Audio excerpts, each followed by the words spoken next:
चंद्रयान-3 के जरिए भारत ने इतिहास रचा।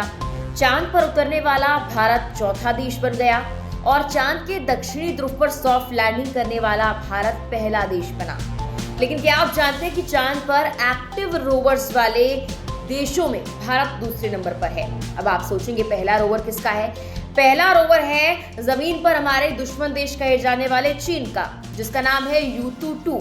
यानी कि चांद पर दो एक्टिव रोवर्स हैं, दो जिंदा रोवर्स हैं। एक है भारत का चंद्रयान-3 और एक है चाइना का Yutu-2। देखिए, जमीन पर तो भारत और चाइना का मिलना नामुमकिन सा है, लेकिन सवाल ये है क्या चांद पर Yutu-2 और चंद्रयान-3 मिलेंगे? नहीं, वो दोनों नहीं मिल सकते। कारण ये है कि उनकी दूरी बहुत ज्यादा है और चंद्रयान-3 की जो क्षमता है वो 500 मीटर तक ही चलने की है। लेकिन आज हम बात इस पर नहीं करेंगे कि दोनों की मुलाकात क्यों नहीं होने वाली, कैसे नहीं होने वाली, बल्कि इस पर बात करेंगे कि दोनों ही एक्टिव रोवर्स चांद पर है। लेकिन चंद्रयान-3 के वहां पहुंचने के बाद चीन ने कुछ ऐसा किया है जिससे सबको परेशानी है। दरअसल पूरी दुनिया भारत की सराहना कर रही है।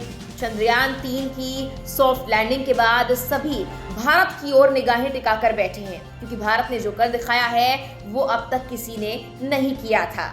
लेकिन चीन ने अपने मिशन को ज्यादा एडवांस बताया है और कुछ ऐसी चीजें चीन के एक अखबार ने लिखी हैं जिसे सुनकर आप ही हैरान रह जाएंगे। नमस्कार, मैं हूं आपके साथ मेघना सचदेवा। आप मुझे देख रहे हैं लोकमत हिंदी पर। तमाम देश दुनिया की खबरें और जानकारी भरी वीडियोस के लिए हमारे YouTube चैनल पर बने रहें। चलिए करते हैं शुरुआत। दरअसल हुआ कुछ ऐसा है कि चीन का अखबार ग्लोबल टाइम्स, जिसमें अक्सर चीन की सत्ताधारी पार्टी से जुड़ी खबरें होती हैं, उस अखबार ने अपने मिशन को ज्यादा एडवांस बताया है। दिक्कत ये नहीं कि उन्होंने अपने मिशन को ज्यादा एडवांस बताया है, उन्होंने भारत के मुकाबले अपने मिशन को ज्यादा एडवांस बताया है। जबकि चांद के दक्षिणी ध्रुव पर, जिस हिस्से पर चांद के भारत ने सॉफ्ट लैंडिंग की है, ऐसा करने वाला अब तक कोई देश नहीं रहा है। Yutu-2 भी चांद पर है, लेकिन वो चांद के दूसरी साइड पर है। जबकि भारत ने जहां पर सॉफ्ट लैंडिंग की है वो एक ऐसी जगह है जहां पर उतरना काफी मुश्किल है, जहां पर सॉफ्ट लैंडिंग करना नामुमकिन माना जा रहा था। भारत ने वो भी कर दिखाया। ग्लोबल टाइम्स में क्या कुछ लिखा है, चलिए आपको विस्तार से सब कुछ बताते हैं। चंद्रयान-3 की सफलता पर जहां पूरी दुनिया भारत और इसरो की तारीफ कर रही है, वहीं भारत के पड़ोसी मुल्क चीन को ये बात हजम नहीं हो रही। इसरो के मिशन मून 3 की सफलता पर चीनी सरकार का मुखपत्र कहे जाने वाले ग्लोबल टाइम्स ने कुछ लिखा है। दरअसल चीनी अखबार ग्लोबल टाइम्स में जो खबर छपी है उसमें चीन और भारत के मून मिशन की तुलना की गई। चीन की सत्ताधारी कम्युनिस्ट पार्टी की आवाज कहे जाने वाला ग्लोबल टाइम्स चंद्रयान-3 में कमियां निकालने लगा। उसने चीन और भारत के मून मिशन की तुलना करते हुए कहा कि चीन का मिशन भारत की अपेक्षा ज्यादा एडवांस है।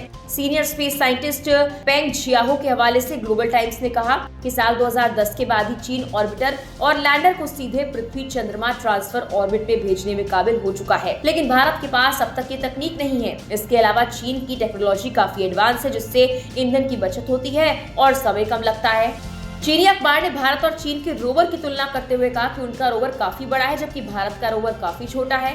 जहां चीनी रोवर 140 किलोग्राम का है, भारत का प्रज्ञान महज 26 किलोग्राम का है। दोनों की लाइफ के बारे में चीनी अखबार ने लिखा कि चीन के Yutu-2 रोवर ने सबसे लंबे वक्त तक चांद पर रहने का रिकॉर्ड बनाया हुआ है। भारत का प्रज्ञान महज एक दिन चांद पर रहेगा। हालांकि चांद का एक दिन धरती के 14 दिनों के बराबर होता है।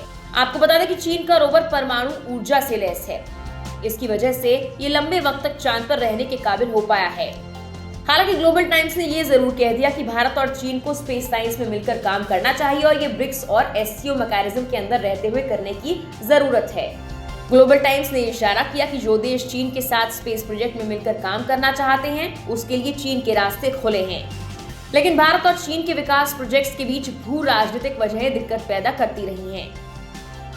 भले ही ग्लोबल टाइम्स ने इस ओर इशारा किया है कि स्पेस रिसर्च वाले एरिया में कोई भी चीन के साथ काम करना चाहता है तो चीन के रास्ते खुले हैं, लेकिन भारत और चीन के रिश्ते किसी से छिपे नहीं। वक्त वक्त पर चीन के ग्लोबल टाइम्स से भारत के बारे में कई चीजें लिखी गई हैं, कई खबरें लिखी गई हैं और बॉर्डर डिस्प्यूट के बारे में तो हम सभी जानते हैं, जिससे ये साफ तौर पर पता है कि भारत और चीन के बीच में कई बड़े विवाद हैं। ऐसे में ग्लोबल टाइम्स में U-2 और चंद्रयान 3 के बारे में लिखा जाना इस ओर इशारा कर रहा है कि कहीं ना कहीं चीन को इस मिशन से दिक्कत हो सकती है। फिलहाल के लिए इस वीडियो में इतना ही। तमाम देश दुनिया की खबरों के लिए लोकमत हिंदी पर बने रहें।